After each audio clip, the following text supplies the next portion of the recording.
Hi, this is Regular Magazine, and I'm Jason. And today we're going to look at a rather bizarre episode that has been termed as the Pig War.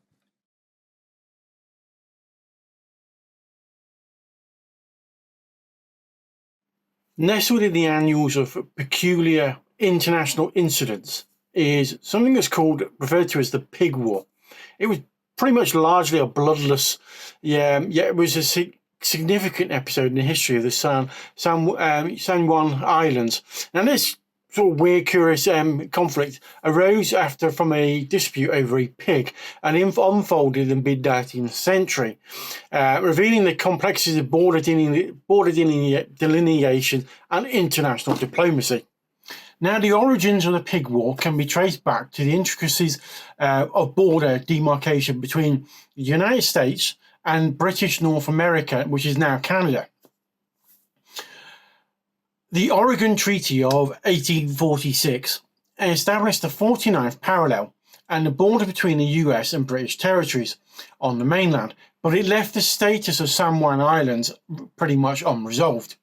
Now, in the late 1850s, the San Juan Islands became a focal point of contention when a British subject called Charles Griffin shot a pig which belonged to an American farmer called Lyman Cutler.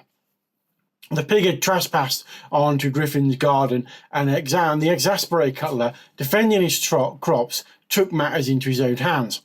Now, the seemingly pretty trivial incident suddenly became the spark that ignited tensions between the two nations. Now, following the pig-related provocation, both United States and British Empire responded with military posturing. Troops were dispatched to the island, with the British establishing a camp on the north end and the Americans on the south end. Now, the situation escalated as both sides fortified their positions, raising the spectre of a potential armed conflict. Now, despite the military build-up, some cooler heads ultimately prevailed. Recognising the potential severity of the situation, the British Royal Navy's Rear Admiral Robert L. Baines arrived on the scene, and instead of escalating tensions, Baines maintained a calm demeanour and established a joint military occupation with the American forces on the island, which led to avoiding any bloodshed or conflict. Now, the Pig War could have escalated into a full-blown conflict, but obviously diplomatic efforts on both sides steered the nations away from the brink.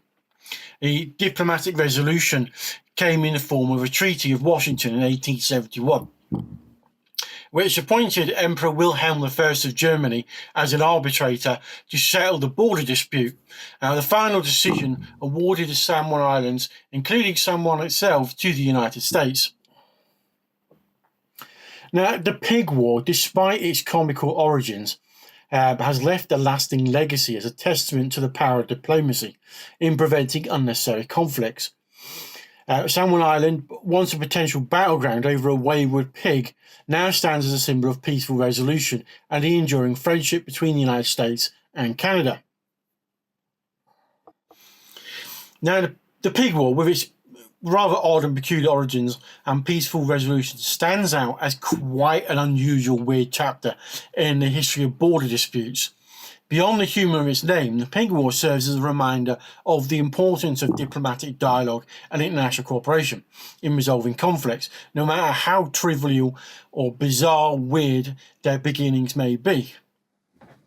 So, the Pig War was quite a bizarre episode in sort of British American military history.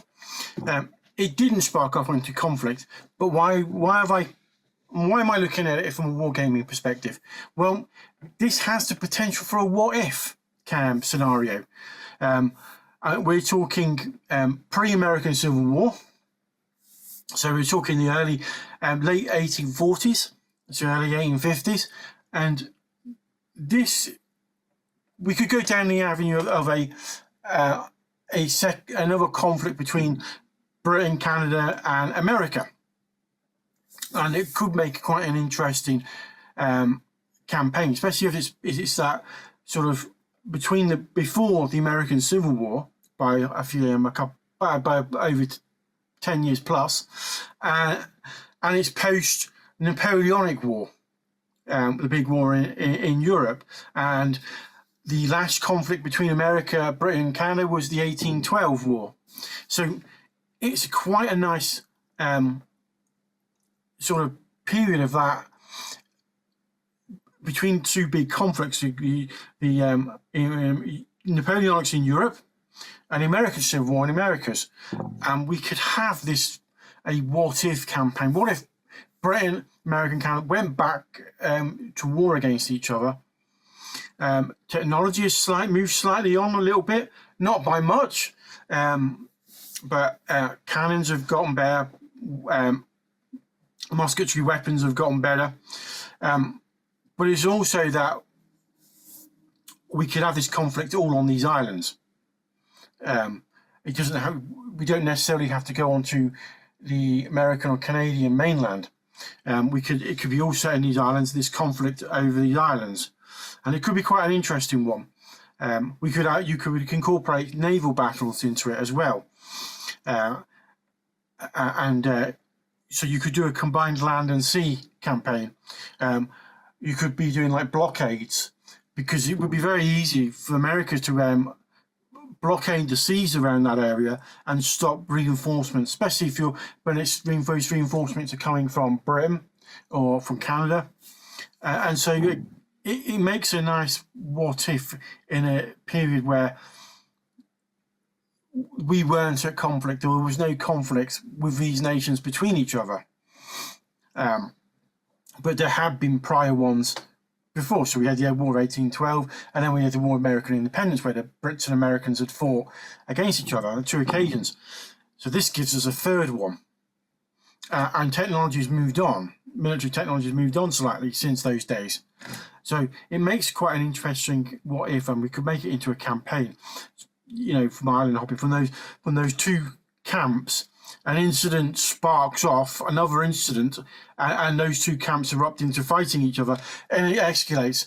Troops are poured in from both sides into the islands, and we get an island conflict.